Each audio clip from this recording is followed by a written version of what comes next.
Hello students, पिछले video में हमने बात की थी फैक्टर्स अफेक्टिंग स्टेबिलिटी के बारे में, जिसमें मैंने आपको बताया था कि स्टेबिलिटी को प्रभावित करने वाले कारकों को मैंने दो क्लासेस में क्लासिफाइड किया था। पहला जो क्लास रखा था मैंने factors related to the metal ion, और दूसरा क्लास मैंने रखा था factors related to the ligand. कल हमने पिछले वीडियो में हमने चर्चा की थी factors related to the metal ion की।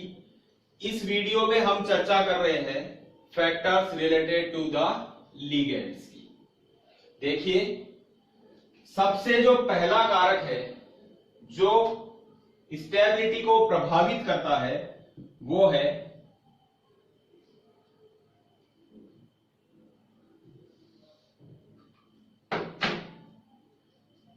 Charge and size.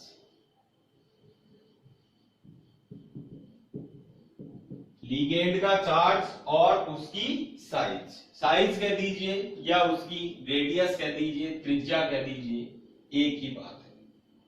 देखिए, इलेक्ट्रोस्टैटिक्स के अनुसार लिगेंड पर आवेश अधिक होने से तथा आकार उसका छोटा होने से आकर्षण बढ़ता है। किसके बीच में? धातु आयन तथा लिगेंड्स के बीच में आकर्षण बढ़ता है। लेकिन यदि लिगेंड का आकार बड़ा होता है तो उसके मध्य में प्रतिकर्षण भी बढ़ता है, और प्रतिकर्षण बढ़ने से क्या होगा? जो मेटल लिगेंड बॉन्ड होता है उसमें वीकनेस आ जाती है, कमजोरी आ जाती है। इसी कारण से हम ये कहते हैं कि साहब MF6 कॉम्प्लेक्स जो है, MF6 कॉम्प्लेक्स स्टेबल कॉम्प्लेक्स होता है, जबकि Mi6 कॉम्प्लेक्स अभी तक भी अज्ञात है, यानी इसको अभी तक भी खोजा नहीं जा सका है, क्योंकि यहां पर F नेगेटिव लिगेंड है, यहां पर I नेगेटिव लिगेंड है, और I नेगेटिव का साइज, इस लिगेंड का साइज अपने आप में क्या है? बहुत बड़ा है। इसलिए ये अभी तक, ये कॉम्प्लेक्स अभी तक अज्ञात है, जबकि ये एक स्टेबल कॉम्प्लेक्स बनाता है। इसी प्रकार से दूसरा factor, basic property of ligand. Basic property of ligand यानी लिगेंड के क्षारीय क्षमता कह दीजिए या क्षारीय गुण। देखिए, इलेक्ट्रॉन युग्म का जो स्थानांतरण होता है, क्योंकि किसी कॉम्प्लेक्स के बनने के लिए Ml बॉन्ड का बनना जरूरी है, और बॉन्ड में इलेक्ट्रॉन दाता की महत्वपूर्ण भूमिका है, और इलेक्ट्रॉन दाता कौन है? यहां पर लिगेंड है, उसकी महत्वपूर्ण भूमिका है। तो देखिए, जब इलेक्ट्रॉन युग्म का स्थानांतरण जितना ज्यादा होगा, हम ये कह सकते हैं कि यहां पे जितना ज्यादा कोई इलेक्ट्रॉन देगा, इसका मतलब उसके क्षारीय गुण उतने ही क्या है? ज्यादा है। और क्षारीय गुण उतने ही ज्यादा, इसका मतलब उसमें जो Ml बंध में, मतलब जितना ज्यादा इलेक्ट्रॉनों का स्थानांतरण होगा लिगेंड से मेटल की तरफ, बॉन्ड उतना ही क्या होगा? दृढ़ बनेगा, स्ट्रॉन्ग बनेगा।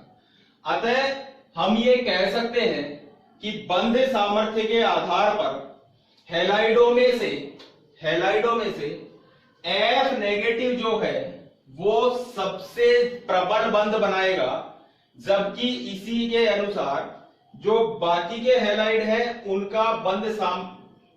उनका जो ऑर्डर होगा बॉन्ड बनाने का, वो ये होगा F negative, Cl negative, Br negative और I नेगेटिव, ये उनका क्रम रहेगा। तो इस प्रकार से किसी लिगेंड के जो बेसिक प्रॉपर्टीज है या क्षारीय क्षमता जो है, वो किसी कॉम्प्लेक्स के फॉर्मेशन में या उसकी स्टेबिलिटी में अपनी भूमिका निभाते हैं। नेक्स्ट देखिए, अगला जो है, अगला फैक्टर, हम बात कर रहे हैं अदर स्टेरिक फैक्टर की। अन्य त्रिविमी प्रभाव।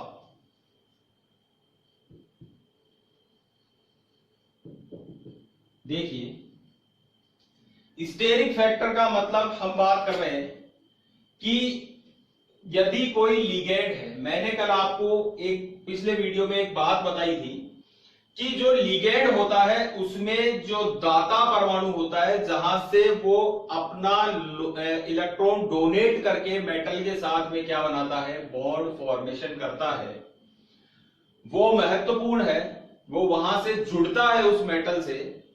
यदि उस दाता परमाणु के साथ में कोई बल्की ग्रुप लगा हुआ हो, बड़ा समूह लगा हुआ हो, तो कॉम्प्लेक्स का स्थायित्व घटता है। कॉम्प्लेक्स का स्थायित्व घटता है मतलब कि निम्न स्थायित्व के संकुल उससे बनते हैं।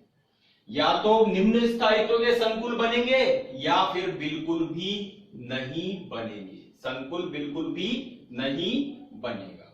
तो इस प्रकार से other steric factor metal complex की स्टेबिलिटी को सीधा प्रभावित करता है।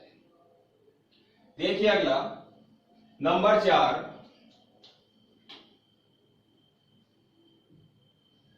पाई बॉन्डिंग कैपेसिटी ऑफ लिगेंड।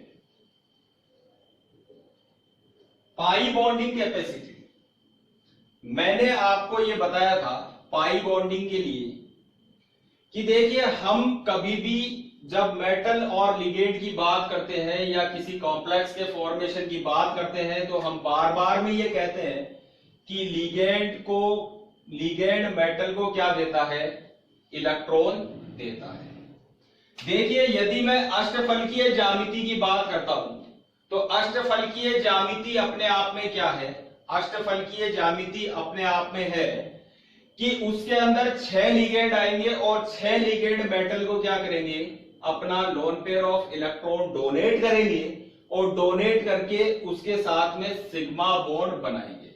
लेकिन देखिए इतनी अधिक संख्या में मेटल के ऊपर ऋणावेश एकत्रित हो जाता है, इलेक्ट्रॉन जो है वो एक ऋणावेश है, इतना ज्यादा ऋणावेश हो जाता है कि वो इसको बियर नहीं कर पाता है और वो क्या करता है, वो पाई बॉन्डिंग के माध्यम से लिगेंड को वापस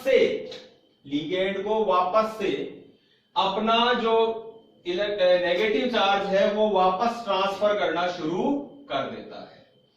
अब देखिए पहली बात कि मेटल और लिगेंड के किन ऑर्बिटल्स के बीच में पाई बॉन्डिंग बनेगी, उन्हीं ऑर्बिटल्स के बीच में बनेगी जिनके अंदर ऊर्जा का, उन पाई ऑर्बिटल्स में जिनमें ऊर्जा का मान लगभग क्या होगा, समान होगा, लगभग समान होगा, उन्हीं के अंदर केवल। और वो जो होगी वो ओवरलैपिंग के जरिए होगी, जो बॉन्डिंग होगी वो ओवरलैपिंग के जरिए होगी। और देखिए मेटल और लिगेंड के बीच में बॉन्ड बना, सिग्मा बॉन्ड भी बना और फिर उसने पाई बॉन्ड भी बनाया।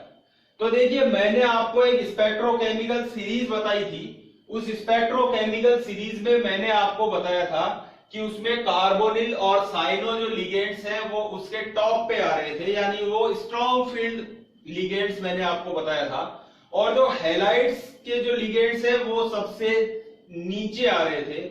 यानी हम ये कह रहे हैं कि कार्बोनिल और साइनो स्ट्रॉन्ग फील्ड कॉम्प्लेक्स बनाते हैं जबकि जो हैलाइड्स है वो लो फील्ड, ऐसा मैंने बोला था आपको। तो उनको मैंने वहां क्यों रखा था, उनको इसीलिए रखा था क्योंकि जो टॉप पे रखे हुए जो लिगेंड्स थे वो लिगेंड्स के अंदर वैकेंट पाई ऑर्बिटल्स पाए जाते हैं। तो जब बॉन्डिंग होती है तो बॉन्डिंग उस समय मेटल और लिगेंड के बीच की जब बॉन्डिंग होती है तो वे अपने मेटल के लिगेंड के जो वैकेंट पाई ऑर्बिटल्स हैं उनके अंदर मेटल भी क्या करता है, अपने ऋणावेश को स्थानांतरित करता है। अर्थात हम ये कह सकते हैं कि जो ज्यादा